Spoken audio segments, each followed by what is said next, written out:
अच्छा भाई, आज दो लैब्स हैं, 7 और 8 एक साथ इसलिए करवा रहा हूँ क्योंकि एक ही चीज़ है मगर दूसरी जो है इसकी वाइस वर्सा है।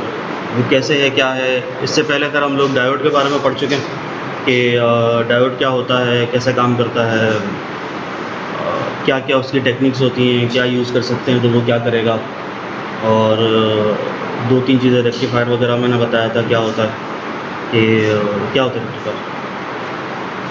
अच्छा, रेक्टिफायर कितनी टाइप्स होती हैं? 3। कौन कौन सी? नेगेटिव, पॉजिटिव और 2 में नेगेटिव पॉजिटिव और भी आ गया। 2 ही है ना? 3 ही है। अभी 2 बोला आपने। 3 हो।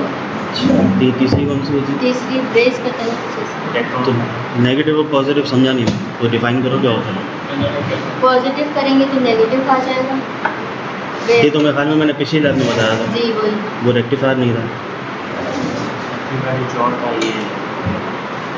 तो तुमने अब तक नहीं खोली होगी। नहीं, रिकॉर्डिंग की बात कर रहा हूँ, इन्होंने तो देखने ही गवारा नहीं किया ना। ये तीसरी और चौथी लैब की बात कर रहा हूँ मैं, जिसमें रेक्टिफायर हो, जिसमें सिर्फ तुम दोनों बैठे हुए थे। जर्नल क्यों निकालो, याद क्यों नहीं साइन है? वेव और वो बात। साइन वेव तो इनपुट होता है, रेक्टिफायर कहाँ से ताल्लुक आ गया साइन वेव से? निकाल लो ना, क्या निकाल देख रहे थे, सही से देख रहे थे ना। नहीं क्या दो, एक तो उन्होंने चलो बता दिया ब्रिज रेक्टिफायर। ब्रिज रेक्टिफायर भी किसी की टाइप है। सेकंड वाला बताया ना। ब्रिज रेक्टिफायर असल में किसी की टाइप है। होते रेक्टिफायर 2 किस्म के हैं, एक अलग होता है और जो दूसरा होता है उसकी 2 टाइप्स होती हैं। ये तो डीएलएफ है। तुमने भी नहीं देखा हुआ लेक्चर तीसरी लैब नहीं देखी ना? हाफ वेव और फुल वेव। सिंपल सा सवाल पूछा है। फुल वेव की क्या 2 टाइप्स होती हैं? फुल वेव की जो है ना, मतलब इसके स्ट्रक्चर पता नहीं जो भी गलत इसका नहीं। ऐसे ही लिख दिया है बस। हाँ लिख दिया। फुल और वेव तो ब्रिज पूरा होता है ना। हाँ, तो पूरा कैसे 2 तरीकों से बनाया जाता है। एक तो पूरा Positive ऐसे और बनाते हैं, negative। Positive negative. ऐसे क्यों बता रहे हैं तो कैसे बताएं? पेपर कॉपी निकालो, पेपर निकालो। फ़ायदा तुम लोगों की नहीं, फीड में आके भी लैब लेने का फ़ायदा जब तुम लोगों को कुछ याद ही नहीं रहता। कल से ऑनलाइन लेना। यही करेंगे सर। सब रिकॉर्ड होता है अल्हम्दुलिल्लाह। कौन बोल रहा है? मैं नाम लेके उसैद बोल रहा है कल से ऑनलाइन लेना। अब बोलो। मैं इनको मशवरा नहीं दे रहा यार, हूँ, मेरा जब कुछ नहीं भी आता नहीं। तो ऑनलाइन लेना। ऑनलाइन लेके भी याद नहीं है ना, 3 बैठे हैं ऑनलाइन वाले, उन्होंने भी नहीं देखी। तीसरे में ये ऑनलाइन था भाई। 2 टाइप्स होती हैं रेक्टिफायर की, हाफ वेव और फुल वेव। आप लिख लेते। हाफ वेव को डायरेक्ट एक डायोड लगा के बनाया जा सकता है। फुल वेव में 2 तरीके होते हैं, एक सेंटर टेप होता है, एक ब्रिज रेक्टिफायर होता है। सेंटर टेप में हमारा जो ट्रांसफार्मर होता है वो एक्चुअली सेंटर टेप वाला ट्रांसफार्मर यूज़ होता है, क्योंकि इसके बीच वाली पिन पे हम लोग एक लोड रेजिस्टर लगाते हैं, इसलिए उसको सेंटर टेप बोलते हैं, क्योंकि वो सेंटर टेप ट्रांसफार्मर है। और ब्रिज रेक्टिफायर में 4 डायोड का कॉम्बिनेशन लगा होता है। At a time 2 diode on होते हैं, 2 ऑफ होते हैं। जब पोलैरिटी चेंज होती है हमारे इनपुट की, तब बाकी के 2 ऑन होते हैं और शुरू के 2 ऑफ हो जाते हैं। अब वो कौन से होते हैं, क्या होता है, वो मैं लेक्चर में डिटेल में बताता हूँ। ब्रिज रेक्टिफायर का क्या बताया? 4 बता अब चुके लिख लेते हैं ना। 4 डायोड यूज होते हैं, 2 एक वक्त में 2 अच्छा, ये हाफ वेव का फुल वेव का नुकसान क्या था? मतलब हाफ वेव और फुल वेव में एक फ़र्क था वेव का डायोड का है फर्क आता है। क्या? 1 पॉइंट फुल वेव में 0.7 0.7, और अगर 2 डायोड लगाएंगे तो फिर 2 है ना, 0.7 लगाए तो 2 आ जाएगा। सिंपल मैथ्स भी नहीं पता। 1.1 सिंपल मैथ्स भी नहीं पता तुम लोगों को। 0.7 बोला, 2.2 है ना। भाई 0.7 हो या 1.1 हो, 2 किस्म के अलग अलग डायोड यूज़ हो रहे थे। हाँ, तो जो हम ऑनलाइन कर रहे थे उसमें 1.1 वोल्ट वाला डायोड था, और जो हम फीड में यूज़ कर रहे थे वो 0.7 वाला था। अब कोई सा भी डायोड यूज़ कर लो। मैं हाफ वेव में एक डायोड यूज़ कर रहा हूँ, वही फुल वेव में भी कर रहा हूँ, तो क्या फ़ायदा हो, क्या नुकसान है? कोई एक डायोड पे कायम रह के बात कर लो। 1.2। चलो 1.1 है तो क्या फ़ायदा है और क्या नुकसान है? तो वोल्टेज ज़्यादा फुल वेव वाली में, ब्रिज रेक्टिफायर में, या जो दूसरा सेंटर टाइप यूज़ कर रहा हूँ उसमें ज़्यादा वोल्टेज ड्रॉप हो रहा है, हाफ वेव में कम ड्रॉप हो रहा है। ये सिंपल सा इसका नुकसान है। 1.1 हो रहा है। हाँ, क्योंकि इसमें 2 लगे हुए हैं, इसमें 1 लगा हुआ है, ये फ़र्क है। सही है भाई। अच्छा, ट्रांजिस्टर, ये जो हमारी लैब है 7 और 8, ये है ट्रांजिस्टर के ऊपर। और ट्रांजिस्टर अब तक पढ़ा है थ्योरी में कि क्या होता है ट्रांजिस्टर? थ्योरी में कहाँ तक पहुँचे? तो 4 लेक्चर्स। हाँ, तो कहाँ तक पहुँचो? आपने सुना टॉपिक बताओ कहाँ तक पहुँचो। ट्रांजिस्टर आया उसमें पीएन सेक्शन तक कर सकते हैं। पीएन जंक्शन तो डायोड है ना? मैं ट्रांजिस्टर की बात करूँ, ट्रांजिस्टर भाई ट्रांजिस्टर में ज़्यादा कुछ नहीं होता, थोड़ा सा फ़र्क है कि जिस तरह डायोड में P और N दो किस्म के जंक्शन होते हैं, पॉजिटिव और नेगेटिव, ट्रांजिस्टर में 3 होता है। अब होता क्या है कि ट्रांजिस्टर की 2 टाइप्स होती हैं, एक PNP और एक NPN। अब NPN और PNP से फ़र्क पता चल रहा है, जब PNP है तो मतलब उसमें 2 पॉजिटिव जंक्शन है, एक नेगेटिव जंक्शन है, और जब NPN है उसमें 2 नेगेटिव हैं, एक पॉजिटिव है, मतलब 1 होल्स वाला और 2 इलेक्ट्रॉन्स वाले। वहाँ पे 1 इलेक्ट्रॉन वाला 2 होल्स वाले। होता क्या है कि भाई हमें जब कोई भी जंक्शन ऐड करवाना होता है ना, हम उसको डोप करवाते हैं। डोपिंग का मतलब क्या है कि मैं एक ख़ास किस्म के आयंस को ऐड करवा रहा हूँ उसके अंदर। जब मैं कहता हूँ ना कि मेरा नेगेटिव वाला जो पॉइंट था, नेगेटिव जो जंक्शन था, मैंने अगर उसको पॉजिटिव में चेंज करना है तो मैं पॉजिटिव वाले आयंस उसके अंदर डोप करवाता हूँ, मतलब मैं पॉजिटिव आयंस को ऐड करवाता हूँ। सिंपल सा फ़र्क ये है। तो PNP और NPN जब मैं ट्रांजिस्टर की बात करता हूँ तो उसमें 3 जंक्शन आ जाते हैं, और ये वाली 2 टाइप्स होती हैं, NPN और PNP किस्म के अलग अलग होती हैं। होता क्या है, मैं इसके थ्रू ही बता देता हूँ। सपोज़ करो भाई मेरे पास, मैं पहले बात कर, अच्छा मैं एक किसी भी ट्रांजिस्टर के बारे में बता दूं, दूसरा वाला इसका इन्वर्ट होगा, सीधी सी बात है, समझ में आना चाहिए। इसमें भी 2 तरीक़ों से काम हो रहा होता है कि मेरा इसमें समझो एक तरीके से डायोड ही लगे हुए होते हैं। जब मैं NPN की बात करता हूं तो उसमें एक फॉरवर्ड बायस्ड होगा, दूसरा रिवर्स बायस्ड होगा। जब मैं PNP की बात करता हूं तो जो इसमें फॉरवर्ड बायस्ड है वो रिवर्स हो जाएगा, और जो इसमें रिवर्स है वो फॉरवर्ड हो जाएगा। बस उसकी फॉर्मेशन अलग हो जाती है, पोजीशन चेंज हो जाती है, बस ज़्यादा फ़र्क नहीं है। हाँ, और कोई फ़र्क नहीं। अच्छा, तो होता क्या, अगर मैं NPN ट्रांजिस्टर की बात करूं तो ट्रांजिस्टर में जिस तरह डायोड्स में 2 पॉइंट्स है ना, कि मैंने एक पॉजिटिव इनपुट दे दिया और एक नेगेटिव ले लिया, P और N था, तो इसमें होता NPN ही है, मगर इसके इनपुट्स और आउटपुट्स के नाम चेंज हो गए एक तरीके से। हो क्या रहा है कि एक पॉइंट को मैं एमिटर कहता हूँ, दूसरे को मैं कलेक्टर कहता हूँ, और एक को मैं बेस कहता हूँ। अच्छा, डायोड में और ट्रांजिस्टर में एक वाज़ेह फ़र्क ये भी है कि डायोड पे जस्ट सपोज़ मैंने कोई भी इनपुट दिया, 20 वोल्ट का दिया मैंने इनपुट, तो डायोड ने अपना कोई एक वोल्टेज ड्रॉप लिया और उसने जो भी इसका आउटपुट बनता था वो उसे दे दिया। जो हम एक लैब में कैलकुलेट कर रहे थे कि मैंने 20 वोल्ट का इनपुट दिया है, मैंने आउटपुट वोल्टेज चेक करना है, तो मैं डायोड का 0.7 या 1.1 जो भी मैं डायोड यूज़ कर रहा हूँ वो मैं माइनस कर दूंगा, तो मेरा आउटपुट पे ये वोल्टेज आना चाहिए। एक कैलकुलेटेड वैल्यू ये है, मैं उसको चेंज तो नहीं कर सकता। मैं 40 वोल्ट अगर दे रहा हूँ तो 40 में से 0.7 माइनस हो जाएगा, 39.3 चले जाएगा। एक फिक्स्ड वोल्टेज या करंट जा ही रहा है, मैं इसको वेरी नहीं कर सकता, मैं चेंज नहीं कर सकता, आउटपुट पे मेरी लिमिटेशन है। दूसरा फ़र्क ये भी है कि डायोड जो है वो हाई करंट या हाई वोल्टेजेस पे काम नहीं करता। उसको अगर मिनिमम वोल्टेजेस या मिनिमम करंट दिए जाएँ तो वो बेयर कर लेता है, अगर उससे ज़्यादा वोल्टेज दिए तो वो ख़राब हो सकता है या अपना काम करना बंद कर सकता है। तो उस पोजीशन पे ट्रांजिस्टर आता है। अब ट्रांजिस्टर का हमें फ़ायदा ये है कि मैं इसके अंदर कोई भी मेरा इनपुट वोल्टेज है, मैं एक छोटी सी इनपुट है, मैं उसके थ्रू मैं अपना आउटपुट चेंज कर सकता हूँ। होता क्या है कि मैंने एक पॉइंट रखा हुआ है एमिटर, एक पॉइंट रखा हुआ है कलेक्टर, और एक यहाँ पे पढ़ने में आ रहा होगा बेस।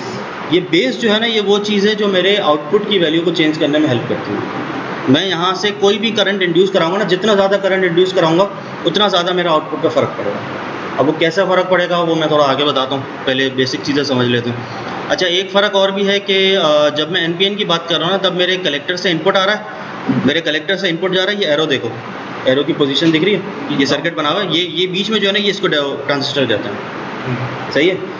मेरे कलेक्टर से इनपुट आ रहा है, एरो दिख रहा है, ये ट्रांजिस्टर में गया। फिर यहाँ से मेरा बेस करंट है जो मैं इनपुट दे रहा हूँ, जो भी मैंने कहा, मैं मुझे जितना करंट चेंज कराना होगा मैं उतना इनपुट दे दूँगा, और यहाँ से एमिटर से मेरा आउटपुट जा रहा है। तो अगर मैं यहाँ पे देखूँ तो क्या है कि भाई कलेक्टर से इसने इनपुट दिया, यहाँ पे मेरा एक फॉरवर्ड बायस में डायोड लगा हुआ होगा, यहाँ पे एक रिवर्स बायस में लगा हुआ होगा, और यहाँ से एमिटर का आउटपुट जा रहा है, और ये बेस वो है जहाँ से मैं अपने आउटपुट को चेंज कर रहा हूँ। जब मैं PNP की बात करूँगा ना, तब तो ये इन्वर्ट हो जाएगा, उल्टा हो जाएगा। अब ये एमिटर मेरा इनपुट हो जाएगा और कलेक्टर मेरा आउटपुट हो जाएगा।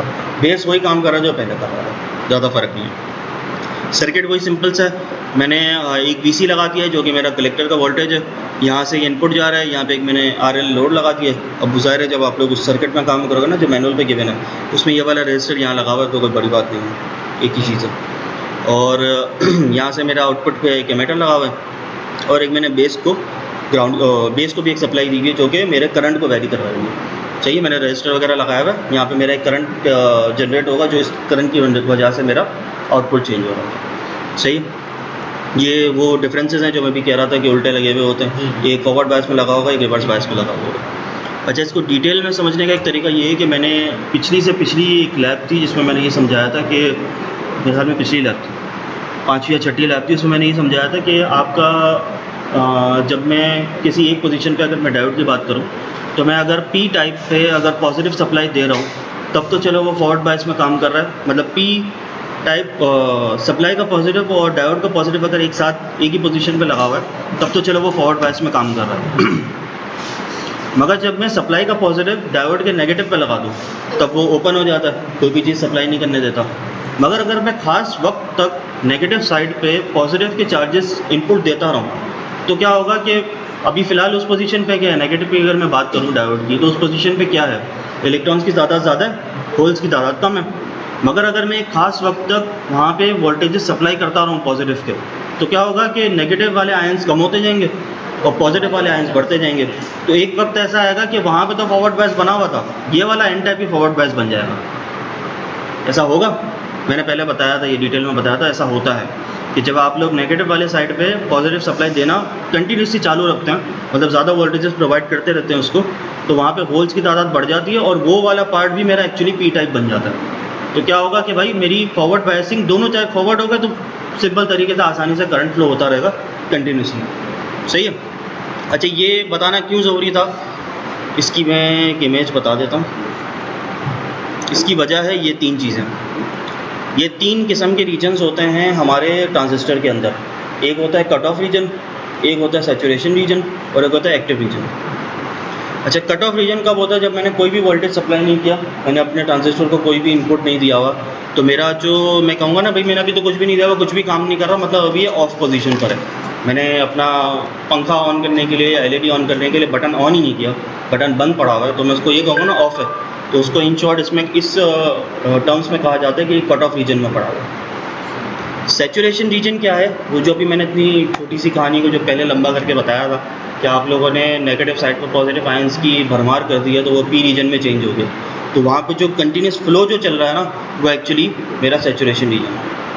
सही है। और एक्टिव रीजन क्या होता है कि जब मेरा डायोड जो है एक पॉजिटिव मतलब एक फॉरवर्ड बायस और एक रिवर्स बायस में लगा हुआ है, तो वहाँ पे मेरी एक्चुअली एज अ रजिस्टर जो है वो एज अ एम्पलीफायर काम कर रहा होता है। अब वो कैसा काम कर रहा था वो भी मैं बताता हूँ आगे।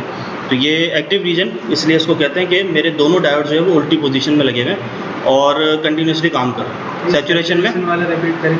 सैचुरेशन वाला वो था कि जब मेरा एन टाइप जो है वो पी टाइप में कन्वर्ट हो गया और मेरा जो पूरा सर्किट है ना वो दोनों फॉरवर्ड बायस में काम कर रहा है, तो पूरी मेरी सैचुरेशन चली जाएगी। मतलब दोनों अपोजिट काम कर रहे हैं। दोनों फॉरवर्ड बायस हो गए, यानी कंटिन्यूस फ्लो कर रहा है। पहला तो फॉरवर्ड बायस था ना, जो मेरा रिवर्स बायस था मैंने उसमें पॉजिटिव सप्लाई देनी शुरू कर दी, तो वो भी फॉरवर्ड बायस बन गया क्योंकि वो पी रीजन बन चुका है। तो मेरा पूरा का पूरा ओपन सर्किट नहीं, क्लोज सर्किट हो गया, शॉर्ट सर्किट हो गया, तो वो कंटिन्यूसली फ्लो कर रहा है। ओपन सर्किट होता है मतलब कोई भी फ्लो, कुछ भी फ्लो नहीं कर रहा, वहाँ पे कुछ भी नहीं लगा हुआ, बीच में जो गैप आ जाता है उसको ओपन बोलते हैं।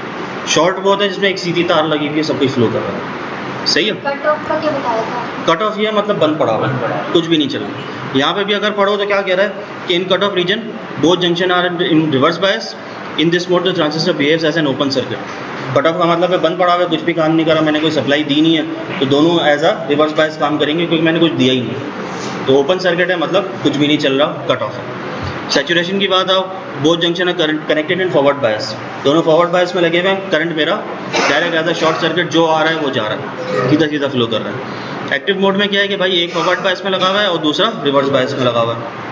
अच्छा, इसकी एक चीज़ और ये है, इसके नाम होते हैं एक्चुअली, जो नाम बता देता हूँ, इसको देख लो ना, यही लिखा हुआ है। जो मेरा एमीटर से लेके बेस पे जो तार कनेक्ट हो रही होती है ना, उसकी कहते हैं बी तार, मतलब बेस एमीटर। और यहाँ पे एक चीज़ गलत लिखी हुई है, ये कलेक्टर एमीटर लिखा हुआ है, ये एक्चुअली कलेक्टर बेस होना चाहिए। ये बता रहा है, ये वाला पॉइंट जो बता रहा है वो ये है कि ये कलेक्टर से लेके बेस तक है, ये वाली तार है, ये दोनों आपस में कनेक्टेड है, तो ये कलेक्टर बेस होना चाहिए। ये एमीटर और बेस आपस में कनेक्टेड है, तो ये पिन बता रहा है कि ये बेस और एमीटर है। और जो ये कलेक्टर एमीटर लिखा हुआ है ना, ये एक्चुअली इन दोनों का आपस में कनेक्शन है। तो ये खैर इसकी यहाँ पे ज़रूरत नहीं बताने की, ज़रूरत ही नहीं थी, इन्होंने लिखा हो, उसकी ना आगे कोई नीड होती है हमें। सही। अब जो चीज़ें मैंने यहाँ बताई वो मेरे पीएनपी में इन्वर्ट हो जाएगी। अभी मैं एनपीएन की बात कर रहा था, पीएनपी में बस उन्हीं डायोड्स की पोजीशन उल्टी हो गई। मोड्स तो तीनों वही होंगे, रीजन भी तीनों वही होंगे, जो तीन रीजन मैंने अभी बताया वो उसमें भी वही होंगे, कोई फ़र्क नहीं। तो ये दो लैब आज एक साथ कराने का मकसद भी यही था क्योंकि एक पीएनपी की है, एक एनपीएन की है। जो काम आप लोग इसमें कर रहे हो वही उल्टा करके इसमें करो। सही है। मज़े की बात यह है, कलेक्टर से जो पास हो रहा था वो अब एमिटर से पास हो रहा मज़े की बात यह है कि आप लोग इसमें डायोड यूज़ करोगे नहीं, इसमें लगाओगे एक ट्रांजिस्टर 3 पिन की एक छोटी सी आईसी होती है, वो जब लगाओगे तो मैं बता दूंगा, उसमें 1 2 3 करके उसकी पोजीशन लिखी हुई होती है। अब जो भी आप लोग, अच्छा ट्रांजिस्टर भी अलग अलग किस्म के आते हैं, अक्सर ऐसा होता है कि उसकी पहली पिन एमिटर होती है, लास्ट वाली कलेक्टर होती है, बीच वाली बेस होती है। मगर अगर आप किसी और मॉडल का, किसी और कंपनी का यूज़ करो तो हो सकता है कि कलेक्टर, एमिटर और फिर लास्ट वाली बेस हो, तो आप लोगों को उसी हिसाब से अपने सर्किट को डिज़ाइन करना होगा। है, लिखा होता है उसमें यार। आप लोग जो भी ट्रांजिस्टर यूज़ करोगे उसका नंबर लिखा हुआ होगा, आप उस नंबर के हिसाब से उसकी डेटा शीट डाउनलोड करो, उसमें देख लो उसकी पोजीशन क्या है। सही है, ज़्यादा कोई बड़ी बात नहीं है, क्योंकि ना ये चीज़ याद रखने की होती है, ना ये कोई याद रखता है। हम लोग ट्रांजिस्टर का नंबर पढ़ के उसकी डेटा शीट डाउनलोड करके उसकी पिन देख लेते हैं, पिन कन्फिगरेशन देख लेते हैं, और उसकी कितनी बेरिंग है, वो क्या कर सकता है, वो उसी डेटा शीट में लिखा हुआ होता है। मकसद ये है कि ये समझना कि करता क्या है, हर मॉडल करेगा क्या और क्या कर सकता है, वो उसकी डेटा शीट में लिखा हुआ होता है। पीछे उनकी वर्किंग और वो क्या मतलब उनकी खासियत है, वो एक बेसिक कॉन्सेप्ट है, वो सबका सेम ही होता है। सही है, ये सर्किट है वो मैं खैर मैनुअल में बता देता हूँ किस तरीके का बनता है। ये 3 मोड्स मैंने बता दिए और ये मैंने बता दी डायग्राम। ये जो मैंने ग्राफ बताया ना, ये एक्चुअली ग्राफ है आपका आईसी, मतलब आउटपुट करंट जो कलेक्टर पे आ रहा है, सॉरी कलेक्टर इसका इनपुट है, तो इसका इनपुट का करंट और ये VCE का जो वोल्टेज है उसके बेसिस पे हम लोगों को ग्राफ बनाना है। अच्छा, ये चीज़ मुझे कोई बता सकता है, ये इतनी सारी अलग अलग लाइंस कौन सी बनी हुई हैं? एक्चुअली तो मेरा करंट और वोल्टेज का एक सीधी लाइन आनी चाहिए थी, जो हमें पहले भी आती थी डायोड में। ये क्यों आ रही है? ये इतनी सारी लाइंस आ रही है ना, ये इतनी सारी लाइंस बनी हुई है मेरे वोल्टेज पे, ये क्यों है? गेस करो, मैंने अभी बताया है। तो वो शिफ्ट हो रहा है ना, रिवर्स और शिफ्ट फॉरवर्ड में। देखो, शुरू में अगर मैं पहले पॉइंट पे देखूँ तो क्या हो रहा है कि थोड़ा सा करंट बढ़ा, फिर ये करंट कांस्टेंट हो गया। सही, करंट नहीं बढ़ रहा, वोल्टेज बढ़ रहा है, करंट कांस्टेंट हो गया। ये ग्राफ तो पढ़ना आता है ना, समझ में आता है। ये नीचे मेरा वोल्टेज चल रहा है, मतलब मेरा वोल्टेज बढ़ता जा रहा है, करंट मेरा कांस्टेंट हो चुका है, ऐसा ही है। अब दोबारा मैं बात करूँ तो यार फिर थोड़ा करंट और बढ़ा, फिर थोड़ा करंट बढ़ा, सैचुरेशन जहाँ पे मोड खत्म हुआ वहाँ पे फिर करंट कांस्टेंट हो गया। तो ये बात बात पे करंट भी बढ़ रहा है। तो बता, अभी मैंने थोड़ी देर पहले एक चीज़ बताई है जिससे मैं वेरी कर रहा होता था अपने पूरे सर्किट को, आउटपुट वेरी कर रहा था। और थोड़ा डिफाइन करो कौन से पॉइंट पे दे रहा था? बेस पे जो आपने एक्स्ट्रा वो लगा, मैं बेस पे जो एक्स्ट्रा करंट प्रोड्यूस कर रहा था ना, एक्चुअली वोल्टेज दे रहा हूँ मगर वोल्टेज से मैं करंट प्रोड्यूस कर रहा हूँ, तो जो मैं एक्स्ट्रा करंट प्रोड्यूस कर रहा हूँ ना, ये वो करंट है। जब जब मैं एक पॉइंट पे करंट बढ़ाता हूँ, मेरा आउटपुट पे करंट थोड़ा बढ़ता है और फिर कांस्टेंट हो जाता है, फिर मैं करंट बढ़ाता हूँ फिर चेंज हो जाता है। तो ये एक्चुअली ये IB है, IB माने बेस का करंट। पहले क्या, जस्ट सपोज मैंने 10 माइक्रो एम्पेयर का करंट प्रोड्यूस करवाया, ये 10 माइक्रो एम्पेयर पे थोड़ा उठा, अभी खैर थोड़ा चेंज होकर उठता है। एक ही यानी क्वांटिटी में करंट देते रहे बेस से, पहले थोड़ा सा चेंज वो होगा ना, यानी एक ही लाइन बनेगी ना इसकी। देखो, पहले जब मैं करंट उसको प्रोड्यूस करवा रहा हूँ तो डायरेक्ट तो अपनी हाइट पे नहीं पहुँच जाएगा ना वो, पहले तो थोड़ा थोड़ा सर्किट के हिसाब से थोड़ा बढ़ेगा। जब वो अपनी मेन पोजीशन पे पहुँच गया, हाँ भाई इतना करंट आना था, इतना करंट मुझे मिल गया, अब बाकी की जो है बस वही आ रहा है, जो आ रहा है वही जा रहा है, जाने दो। फिर मैंने कहा भाई जस्ट सपोज मैंने पहले बेस पे दिया था 10 माइक्रो एम्पेयर, अब मुझे 10 माइक्रो एम्पेयर की नीड नहीं है, मुझे चाहिए था 50 माइक्रो एम्पेयर। अब तो ये नीड कैसे डिसाइड होती है कि कितनी? ये मुझे अपने आउटपुट के हिसाब से डिसाइडेड होती है। जस्ट सपोज मुझे आउटपुट पे 50 माइक्रो एम्पेयर का आउटपुट चाहिए, मेरी कोई भी सप्लाई लगी हुई है, वो चाह रहा है कि आप मुझे 50 माइक्रो एम्पेयर दोगे तो मैं चलूँगा भाई, मुझे इससे कम में अलाउ नहीं है। तो मैं बेस करंट के हिसाब से 50 माइक्रो एम्पेयर सेट करता हूँ, वो आगे जाता है, मेरे आउटपुट पे मिलता है, मेरा काम हो गया। अब मेरा आउटपुट मांगता है भाई अब मुझे 50 नहीं, मैंने ये चीज़ चेंज करके आउटपुट चेंज कर दिया, मैंने दूसरी चीज़ लगाई है, उसकी रिक्वायरमेंट है 20 माइक्रो एम्पेयर, तो मैं इनपुट चेंज कर देता हूँ 20 माइक्रो एम्पेयर। वो कहते हैं भाई ठीक है। यूँ समझ लो कि मैं एक जगह पे अपना मोबाइल चार्ज कर रहा हूँ, दूसरी जगह पे मैं अपना फ्रिज चला रहा हूँ, तो ये मेरा आउटपुट चेंज हो गया। दोनों की रिक्वायरमेंट अलग अलग है तो वो अलग अलग है।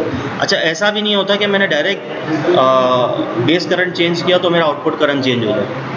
ये चेंज होता है एक रेशियो के हिसाब से, वो मैं मैनुअल में बताता हूँ। ये पहले एक दफ़ा नेट वाली चीज़ ख़त्म हो जाए ना, जो इसमें जो चीज़ बता सकता हूँ वो बता दूँ, फिर मैं बताता हूँ कि मैं कहाँ से रिलेट कर रहा था। अच्छा, एक फ़र्क और भी है कि ये देख लो कि शुरू में ट्रांजिस्टर की कोई लिमिट होती है, जैसा आपने बताया था कि डायोड की एक खास लिमिट होती है कि मैंने क्या कहा कि ट्रांजिस्टर के अंदर माइक्रो मिनी कह सकते हो, माइक्रो टाइप के आपके पास डायोड्स ही लगे हुए होते हैं, मगर जब आप आउटपुट पे यूज़ करते हो तो वो ऐसा ट्रांजिस्टर की शक्ल का होता है। यूँ सपोज़ कर लो कि इसके अंदर इतनी बड़ी सर्किटरी है ना, मगर आउटपुट पर मुझे क्या मिल रही होती है, एक साइन वेव मिल रही है, एक स्क्वायर वेव मिल रही है, एक फला चीज़ मिल रही है। ये जनरेट कैसे हो रही है इसके अंदर, मेरे पूरे सर्किट की वजह से। तो ट्रांजिस्टर के अंदर बेसिकली डायोड काम कर रहे होते हैं, दो अलग अलग किस्म के। ज़्यादा डायोड लगे तो ये जो चीज़ शुरू में देख रहे हो ना कि शुरू में इसने थोड़ी सी चीज़ छोड़ दी है, इसके बाद इसने करंट चलाना शुरू किया है, तो ये जो छोटी सी चीज़ है ना, ये वो 0.7 का ड्रॉप है जो मेरा डायोड क्रिएट कर रहा है। सही है, ये इसने डायोड ने ड्रॉप कर दिया, इसके बाद मेरा करंट का आना शुरू हुआ। तो इसके अंदर बेसिकली मेरा डायोड लगा हुआ ही है जो कि एक्चुअली वो ड्रॉप कर रहा है। वो डायोड कौन सा डायोड है, वो ट्रांजिस्टर की मैन्युफैक्चरिंग पर डिपेंड कर रहा है। उस ट्रांजिस्टर के मैन्युफैक्चरर ने जो डायोड लगाया वो वाला काम कर रहा है। वो 1.1 भी हो सकता है, वो 0.7 भी हो सकता है। सही है। अच्छा, ये मेरा NPN ही चल रहा है, ये सेम सर्किट है, तो खैर उस पर बनाओगे तो पता चल जाएगा। अच्छा, ये थोड़े से डिफरेंसेस हैं, ये भी देख लेते हैं एक दफ़ा कि NPN में और PNP में क्या फ़र्क है। ये भी वही है जो मैंने अभी बताया कि दो NPN में दो N टाइप के सेमीकंडक्टर्स हैं, एक P टाइप का। जब PNP आएगा तो दो P टाइप के होंगे, एक N टाइप का होगा। सही है। इसमें क्या है कि भाई जो मेरा करंट फ्लो कर रहा है वो कलेक्टर टू एमिटर कर रहा है NPN में। PNP में क्या कर रहा है, एमिटर टू कलेक्टर कर रहा है, उल्टा हो गया। अच्छा, इसमें मेजॉरिटी चार्जेस जो हैं वो इलेक्ट्रॉन्स हैं। क्यों हैं? NPN में क्योंकि दो नेगेटिव हैं, उसमें होल्स के हैं क्योंकि 2 P है। सही है। माइनॉरिटी चार्जेस N के हैं, होल्स के हैं, सॉरी P है, और इसमें इलेक्ट्रॉन्स हैं। अच्छा, ये इसकी स्विचिंग टाइमिंग जो है वो थोड़ी तेज़ होती है और इसकी थोड़ी कम होती है।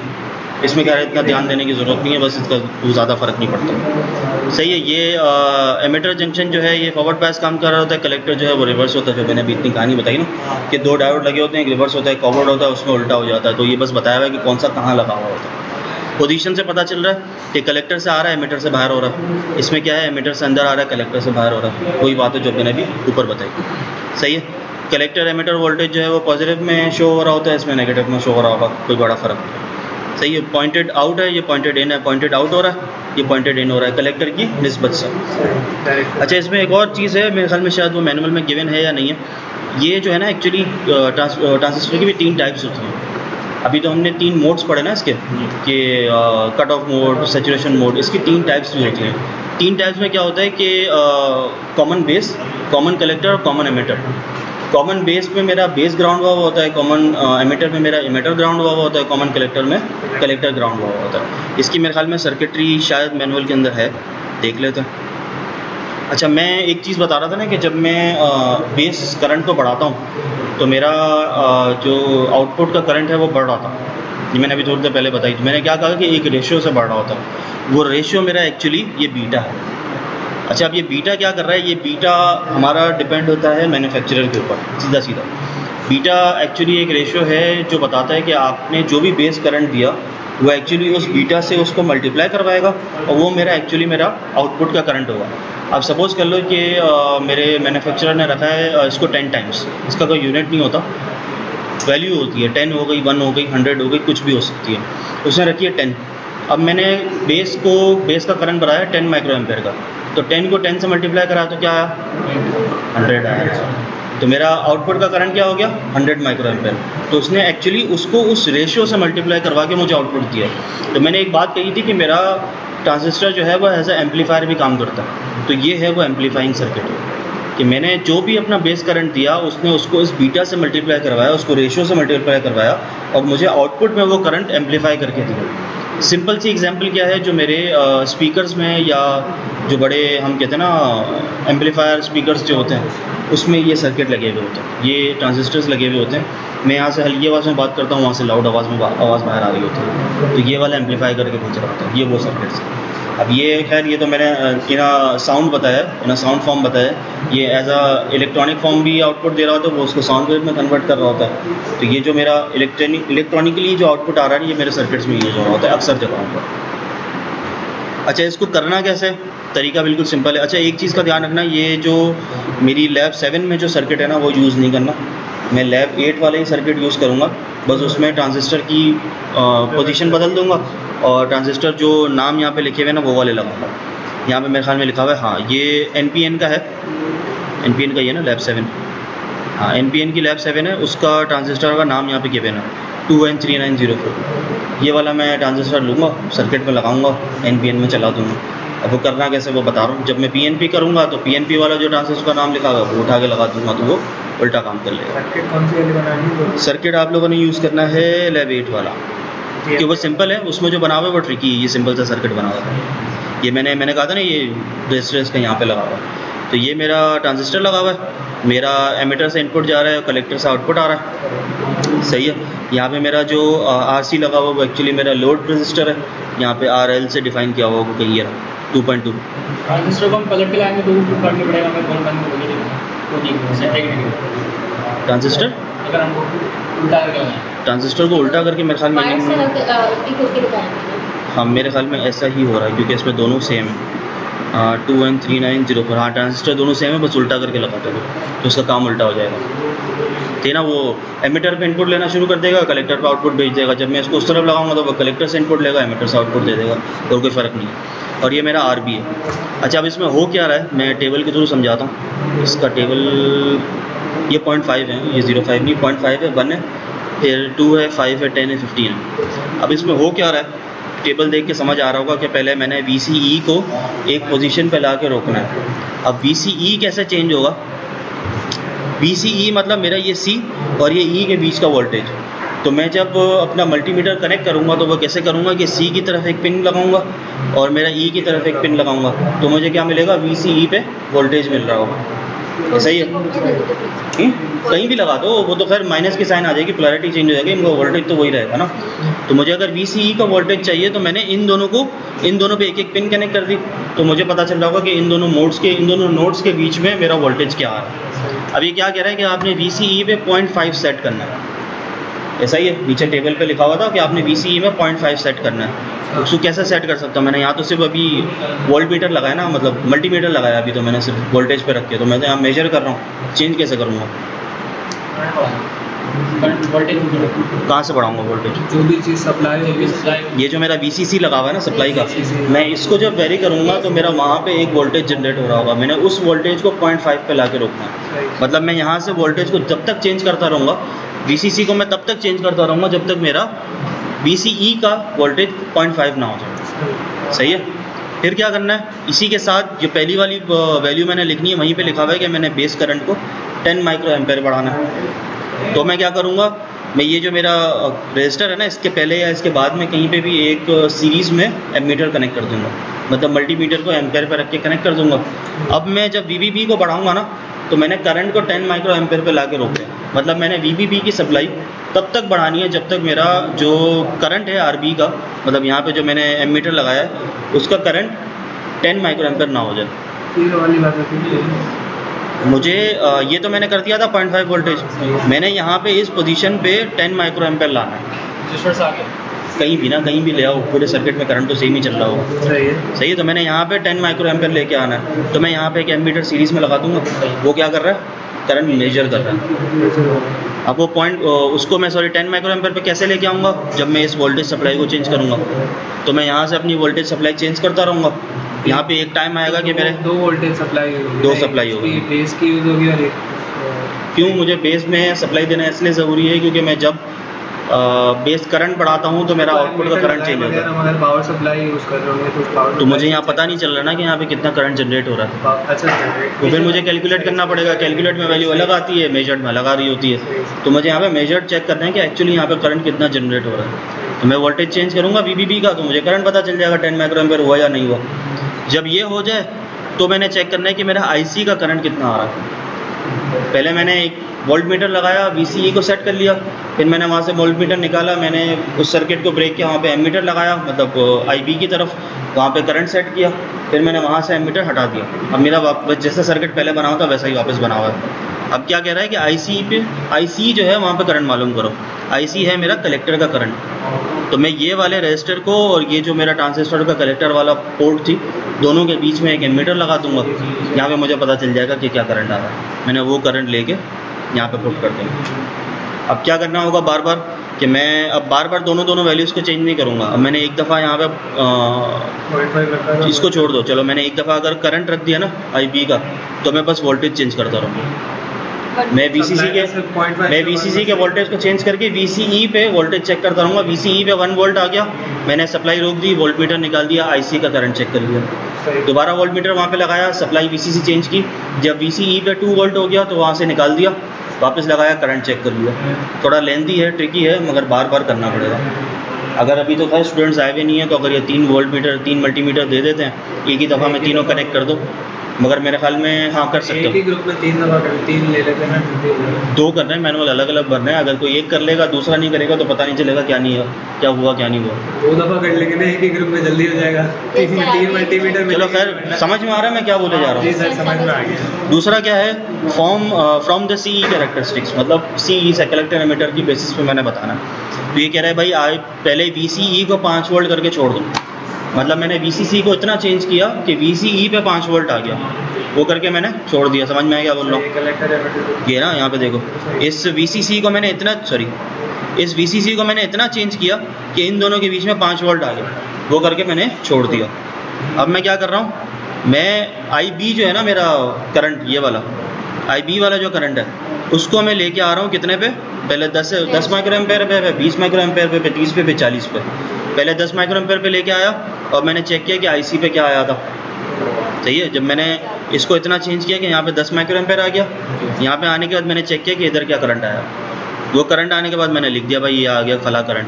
फिर मैंने 20 माइक्रो एम्पेयर पे किया, फिर देखा कितना करंट आया, 30 पे किया, फिर देखा कितना करंट आया, 40 पे किया, देखा कितना करंट आया। ये करने की वजह ये थी कि मुझे निकालना था ये HEF।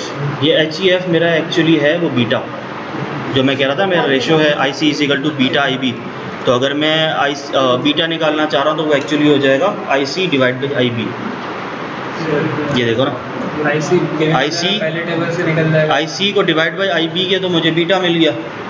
सही है, IB मैं कर रहा था वेरी, IC मैं कर रहा हूँ मेजर, दोनों का डिवाइड करवाया, मुझे क्या मिल गया, मेरा बीटा। वो मैंने लिख दिया नीचे वाले टेबल में। अच्छा, अब मैं कह रहा था ना कि ये 2-3 अलग अलग चीज़ें होती हैं, एक होता है कॉमन एमिटर, एक होता है कॉमन बेस, एक होता है कॉमन कलेक्टर। तो हम लोग कॉमन कलेक्टर पे तो काम नहीं कर रहे हैं, कॉमन एमिटर पे कर रहे हैं और कॉमन बेस पे कर रहे हैं। ये मेरा पहला जो सर्किट बना हुआ था ये कॉमन एमिटर बना हुआ था, ये बना हुआ है कॉमन बेस का। सर्किट दोनों के गिवन है और अल्हम्दुलिल्लाह मुझे अभी आप लोगों को मल्टी सिम पे बना के समझाने की ज़रूरत नहीं पड़नी चाहिए। ये खुद मल्टी सिम पे भी बना सकते हो, ये हार्डवेयर पे भी बना सकते हो। एक ये मेरा ट्रांजिस्टर गिवन है, कलेक्टर की पिन पे एक रेजिस्टर लगाया और सप्लाई लगा दी। ये मेरी कलेक्टर की पिन थी, वहाँ पे एक रेजिस्टर लगाया, वहाँ पे एक सप्लाई लगा दी, कोई बड़ी बात नहीं।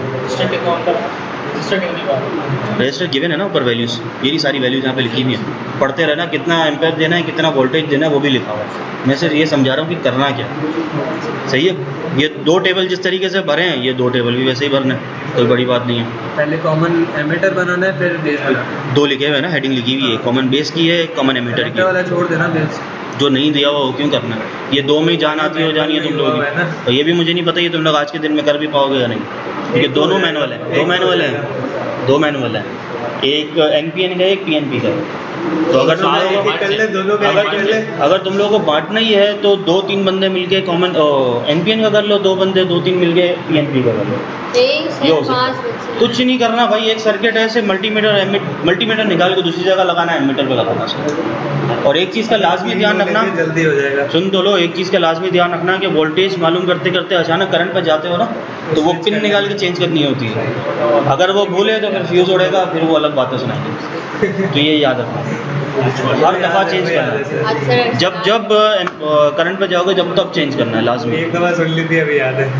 सही भाई। ये जो ग्राफ बनाना है, ये ग्राफ कैसा बनेगा, जैसे आपने दिखाया था ना, जैसे मैंने उसमें बताया। अच्छा, वो जो मैंने इसमें बताया ना, ये जो ग्राफ बना हुआ था, ये किसका था, VCE और IC का। सही है, VCE मतलब V कलेक्टर एमिटर, और यहाँ पे I कलेक्टर का। ये करंट पर ये बन रहा था ग्राफ इसका। जब अगर तुम लोग किसी और ग्राफ पे जा रहे हो, वहाँ पे अगर कोई और करंट है तो तुम उसकी निस्बत से ग्राफ बनाओ, और जो उस करंट को वेरी करवा रहा होगा, अभी फ़िलहाल इस करंट में क्या वेरी करवा रहा है, बेस। IB पे अगर मैं कोई इनपुट दे रहा हूँ तो वो मेरा आउटपुट को वेरी करवा रहा है। अगर कहीं पे एमिटर को इनपुट देने पे कोई और आउटपुट वेरी कर रहा हो तो तुम लोग वो वाले करंट को यहाँ पे मेंशन कर रहे हो। ग्राफ ऐसे ही बनेंगे सबके। सही है, और यहाँ पे मेंशन करना है कि कितना एम्पेयर दिया था तो क्या आया, कितना एम्पेयर दिया था तो क्या आया, वगैरह वगैरह। सही है, कर लोगे।